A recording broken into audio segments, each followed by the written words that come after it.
నీ career. Family choice. Obviously. Sir, I think మీరు కింద జరిగే ఫాలో అవ్వరు అనుకుంటా.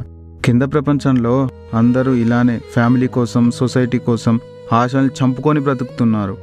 Most of the middle class families ఇలానే బ్రతుకుతున్నారు. ఒక అబ్బాయికి 24 ఇయర్స్ రాగానే జాబ్, 25 ఇయర్స్ రాగానే పెళ్ళి, 27 ఇయర్స్కి పిల్లలు, ఆ తర్వాత పిల్లల స్కూల్స్, వాళ్ళ కాలేజెస్, వాళ్ళ పెళ్ళిళ్ళు, ఆ తర్వాత లాస్ట్కి చావు. అకార్డింగ్ టు సొసైటీ ఇదే సార్ లైఫ్ అంటే.